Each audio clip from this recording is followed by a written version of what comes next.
Ito ang Istorya Pinas.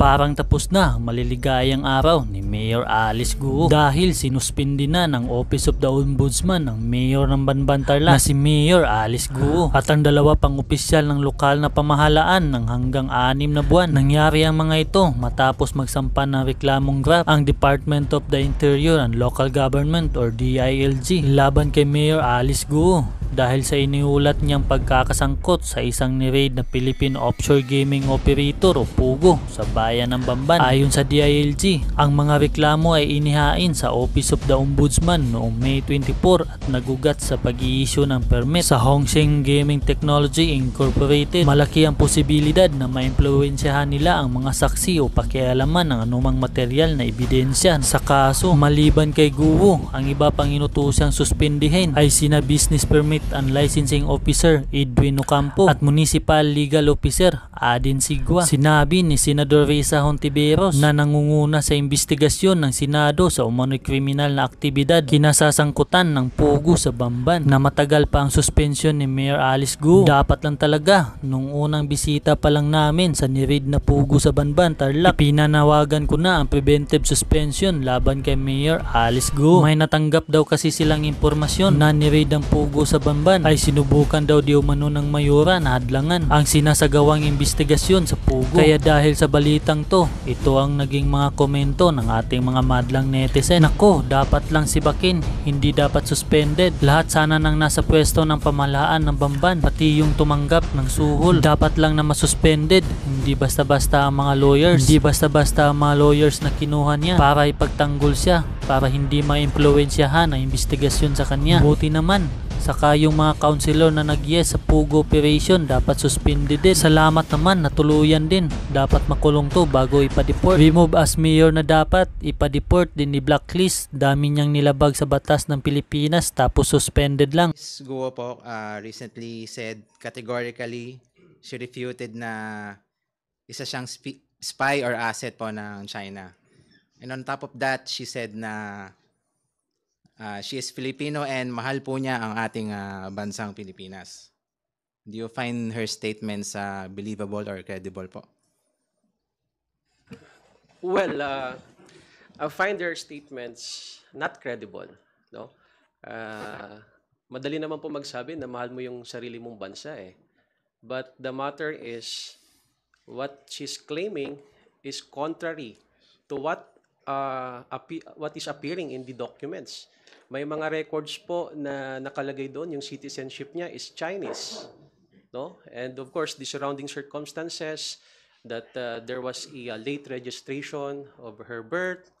And of course, dubious din no? Yung kanyang pagkaupo bilang mayor ng Bamban Tarlac. So I guess the Office of the Solicitor General is in the right track, wherein I guess they're planning and studying to file a quo warranto procedure, no, wherein to question the legitimacy of her being a mayor, no, because the quo warranto basically is by what authority does that person is occupying the seat. So titignan ho natin yung aspeto ng kanyang citizenship and of course yung involvement niya rin dito sa illegal na operasyon ng POGO sa kanya pong lugar. So, I guess it's not credible and I would say it's dubious, no? Yung kanya pong mga statements. To add lang, no? Wala naman po atang SPA or asset na mag-aamin, di ba? So, like what Congressman Jill said, the evidence could speak for itself. And nakikita natin na marami siyang hindi alam, 'di ba? Maraming hindi nasasagot and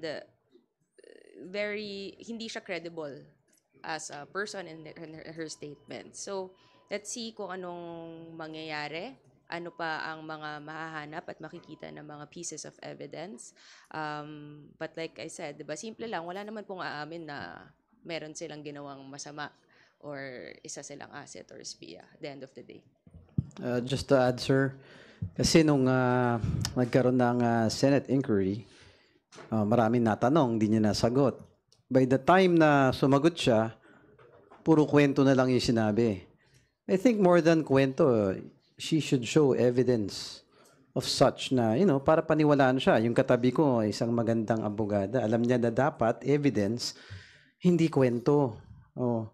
Doon sa amin sa Tondo, may kasabihan, puro wento, walang wenta. Kailangan magpakita ka ng ebidensya para mapaniwalaan ka ng ating bansa.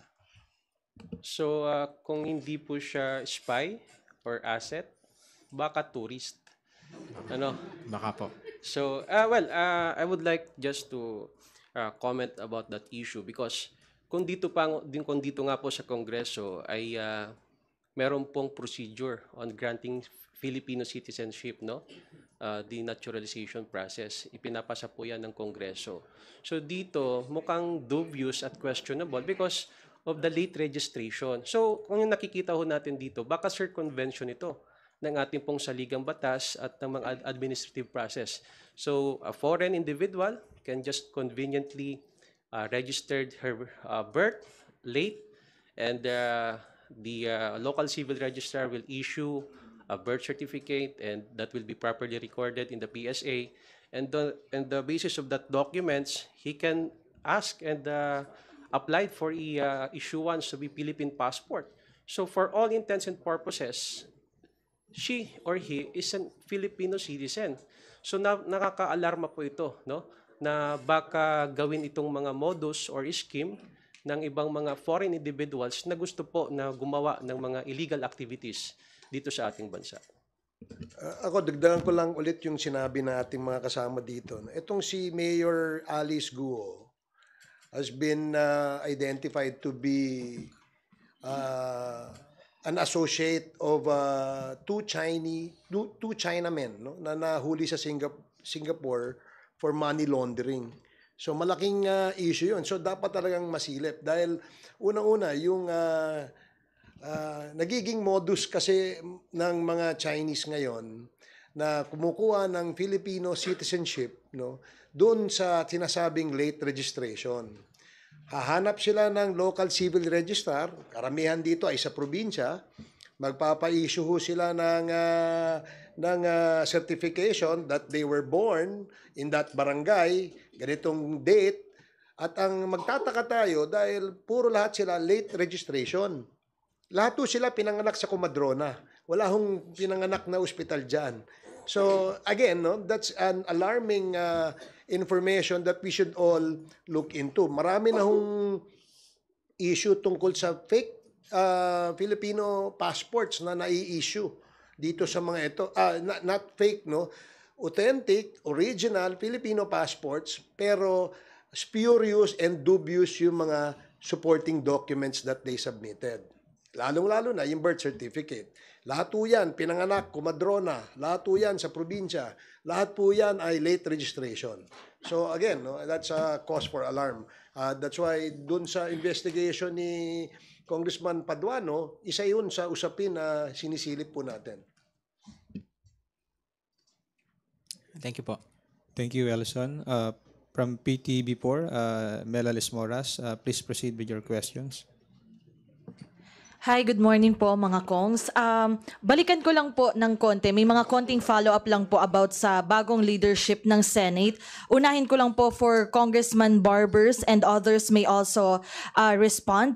Sa tingin niyo po, ngayong iba na yung liderato ng under Senate President Chis Escudero's leadership, sa tingin niyo po matutuldukan na or tatapusin na yung hearing sa Senado about PIDEA leaks? Well, sa tingin ko, tapos na yun eh. Kasi yung mga inimbitan nilang mga resource persons, they were caught lying. And because they were lying, they were cited for contempt. So, bakit natin in-entertain yung mga kasinungalingan nito mga to? So, dapat talaga, sa tingin ko, matutuldo ka na yan at mawawala na yung usapin na yan.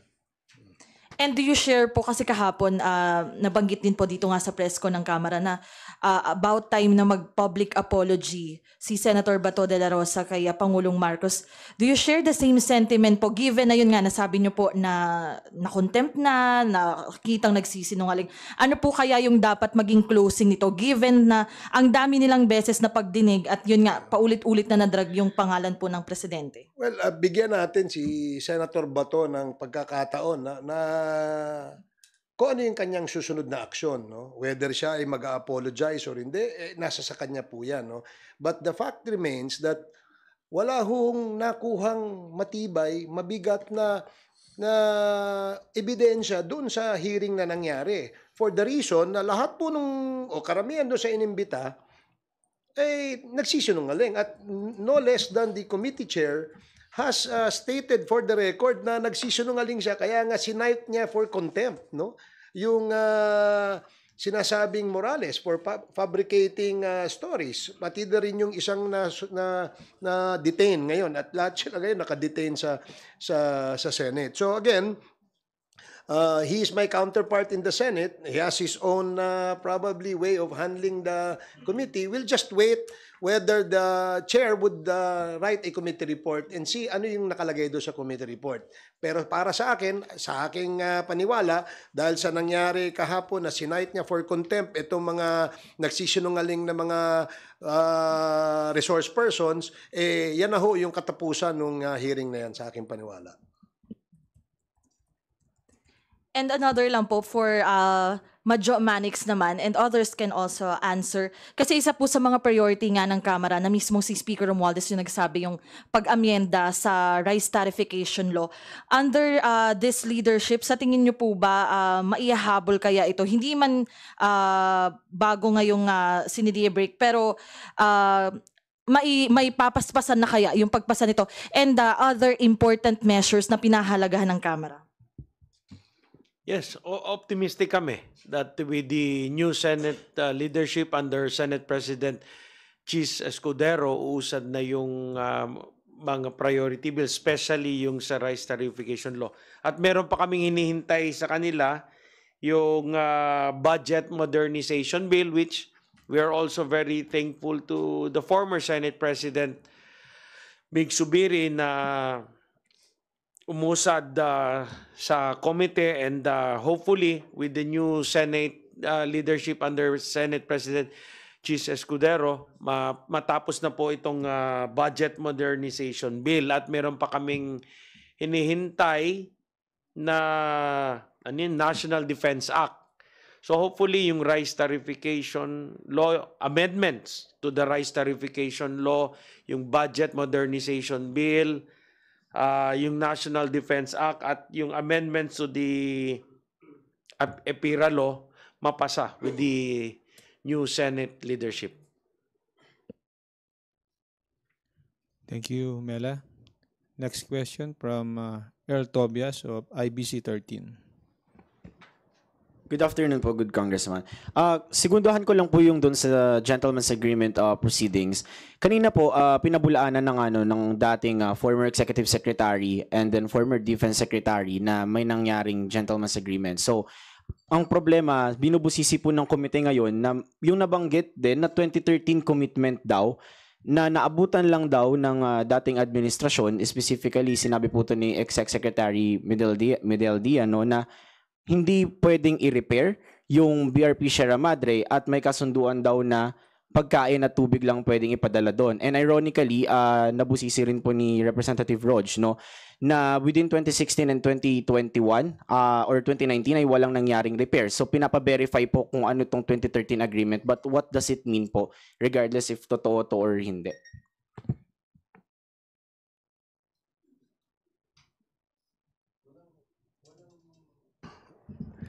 Well, hindi, kasi kung hindi na-repair yan for the last 6 years, there probably is an agreement, no, or was an agreement.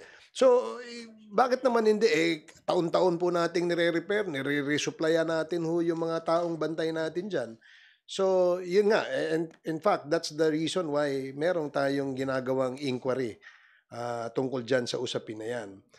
But as of today, no, yung mga naimbitahan nating resource persons ay parang pilit na sinasabi na wala naman hong secret agreement.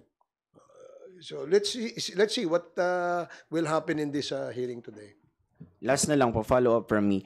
With that in context po, sinabi naman po ni Chair Neftali Gonzales no, na kung yung 2013 agreement, kahit na medyo ma-instability pa nga dahil wala ring dokumentong magpapatunay nito, sinabi niya na therefore with our sovereign rights na in-award naman noong 2016, regardless kung ano yung 2013, ay we are not bound by it kasi nanalo nga po tayo sa arbitral ruling ng 2016. Any comments lang din po? Tayo ay naninindigan at susunod doon sa 2016 arbitral ruling tungkol dyan sa usapin na yan.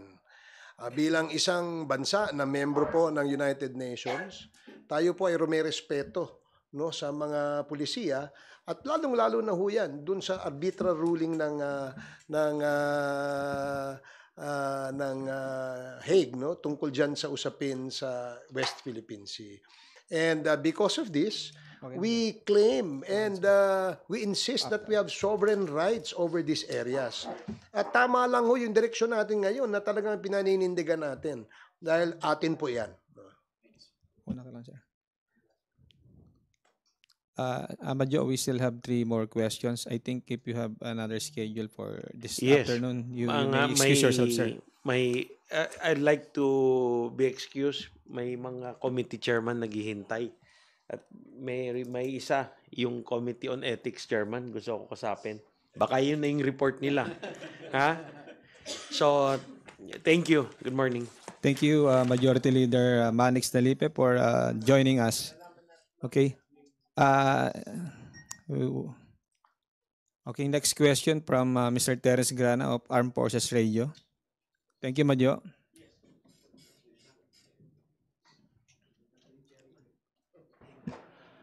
Good afternoon, mga kongs. Yes, the National Security Council has announced that it is collecting evidence to file new cases against China over Beijing's illegal actions in the West Philippine Sea. Do you support this move? Yes, sir, of course. Any evidence that will help our case against a bullying country, makatutulong po sa ating paglalaban sa ating soberenya. And talagang nakakatuwa yung ginawang move ng ating Pangulo, katulad ng binanggit ko kanina, yung presence natin sa West Philippine Sea is a strong message that sends to China and to the entire world that we will not cower to bullying. So, ako tuwan-tuwa lang ako kay Presidente at lahat ng moves ng mga iba-ibang ahensya ng ating pamahalaan is synchronizing all its efforts para malabanan natin ang bullying galing sa ibang bansa. Thank you.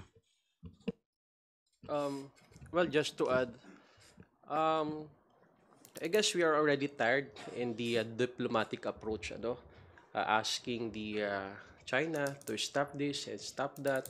So I guess this is a positive development on the part of the administration to collect pieces of evidence so that we can file a case against China.